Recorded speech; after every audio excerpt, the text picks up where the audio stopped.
ఇప్పుడే జీ5 app download చేయండి. చూడండి మీ ఫేవరెట్ టీవీ షోస్ ఎప్పుడైనా ఎక్కడైనా. ఏంటి అలా చూస్తున్నావు? పద. ఆగండి ఆగండి ఆగండి. ఏమైంది హిమా? ఏంటి ఇలానే వెళ్ళిపోతారా? ఏమవుతుంది వస్తే? అలా వెళ్ళకూడదు అల్లుడు గారు. నూతన దంపతులు కదా, మీకు దిష్టి తీసి హారతిచ్చి ఆహ్వానించాలి. తనేమీ ఇంటికి కొత్తగా రావట్లేదు కదా. అన్నయ్య, 3-4 గంటలు కూర్చుని అంత పెళ్లి తంతు చేసావు. 5 నిమిషాలుంటే ఇది కూడా అయిపోతుంది కదా.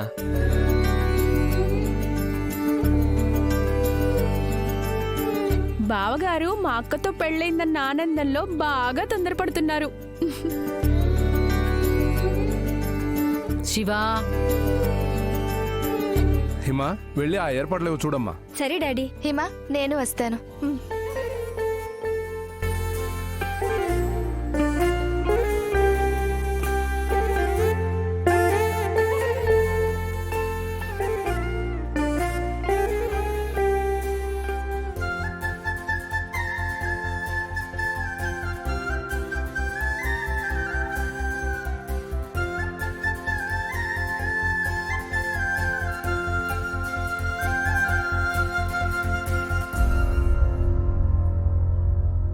అయిపోయిందా? లేదు లేదు ఆగు. ఇంకా ఏంటి హిమా? ఆగన్నయ్యా. నువ్వు వదిన ఇద్దరు పేర్లు చెప్పండి. అప్పుడు హారతిచ్చి లోపలికి ఆహ్వానిస్తాం.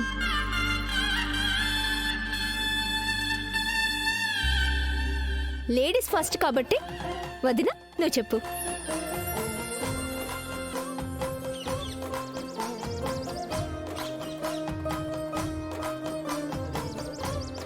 నేను ఆయన వచ్చాం. ఆయన అంటే మీ ఆయనకి పేరు లేదా? పేరే కదా, చెప్పక్క.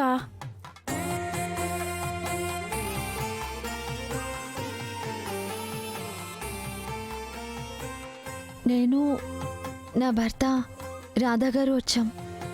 రాధా గారేంటి? మా అన్నయ్యకి ఫుల్ నేమ్ ఉంది, అది చెప్పొదినా.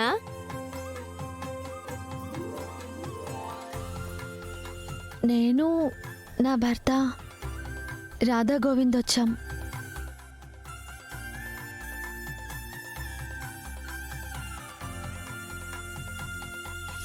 మా అక్క చెప్పేసింది. బావగారు ఇప్పుడు మీరే.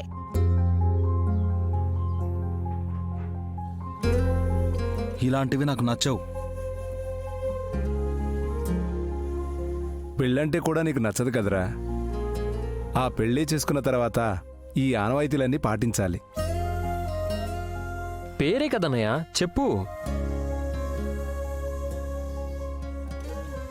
బావగారు మా అక్కే కాస్త ఆలోచించినా ధైర్యంగా పేరు చెప్పేసింది.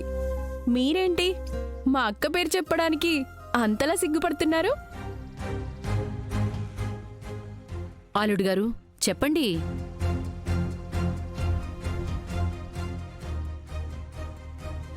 నేను నా భార్య కృష్ణతో పాటు వచ్చాను. ఆగన్నయ్యా.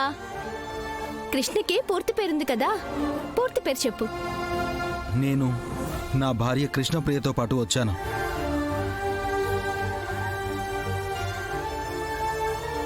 సరిపోయిందా? ఇంకేమైనా యాడ్ చేసి చెప్పాలా?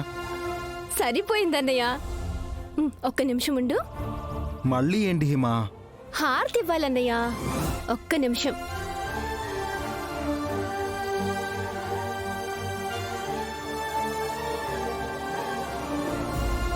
ఆగమ్మా, నువ్వు హారతిస్తున్నావేంటి?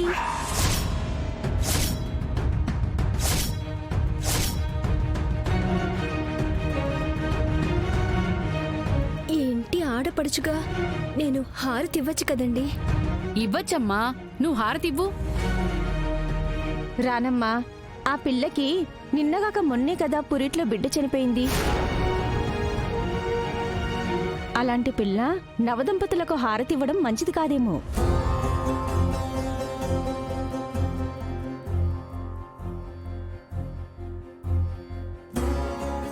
మీ కొంచెమైనా బుర్ర పనిచేస్తోందా? అలాంటివేమీ ఉండవు. పిచ్చి పిచ్చిగా మాట్లాడకండి.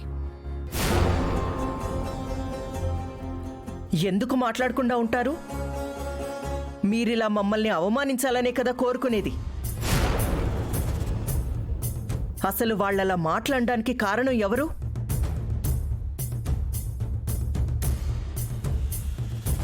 తారా, నీకు తెలీదు బేబీ. మీ వల్లే కదా నా కూతురికి ఇప్పుడు ఈ పరిస్థితి. నీ మొదటి కూతురు నా గడపలో అడుగుపెట్టింది, నా కూతురి సంతానాన్ని మింగేసింది. ఇప్పుడు నీ రెండో కూతురు పాదం ఇంట్లో పెట్టబోతుంది. ఇంకా ఎన్ని జరుగుతాయో.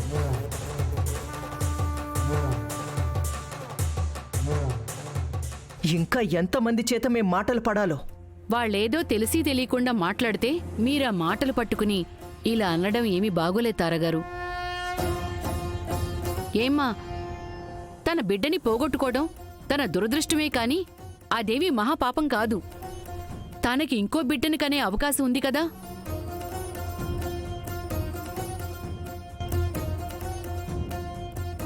ఇంకా చాలా వయసుంది. ఈ సంవత్సరం కాకపోయినా మరుసటి సంవత్సరమైనా పండంటి బిడ్డకి జన్మనిస్తుంది. అంత మాత్రాన తను హారతివ్వకూడదు, మంచిది కాదు అంటే ఎలా?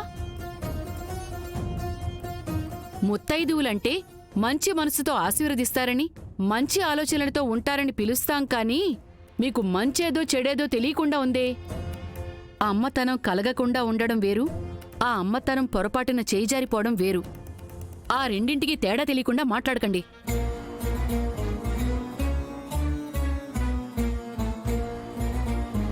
ఎవరికైనా హారతిచ్చే అర్హత సౌభాగ్యాన్ని బట్టో సంస్కారాన్ని బట్టో కాదు, మంచి మనసును బట్టి, మంచి మనస్తత్వాన్ని బట్టి ఉంటుంది.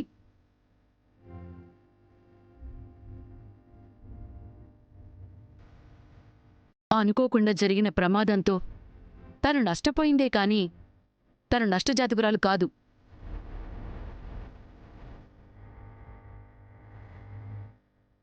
మంచి మనసుతో, ఏ కల్మిషం లేని, ఎలాంటి చెడు ఉద్దేశం లేని మా హిమకి హారతిచ్చే హక్కు లేదనడం కరెక్ట్ కాదు. హిమా, నువ్వు హారతివ్వు. నీ చేత్తో హారతివ్వడాన్ని నేను అదృష్టంగా భావిస్తాను. అవునమ్మా, ఎవరి మాటలు నువ్వు పట్టించుకోనక్కర్లేదు. మీ అన్న వదిలిన బాగుని, మంచిని నీకంటే ఎవ్వరూ బాగా కోరుకోరు. నువ్వు హారతివ్వమ్మా.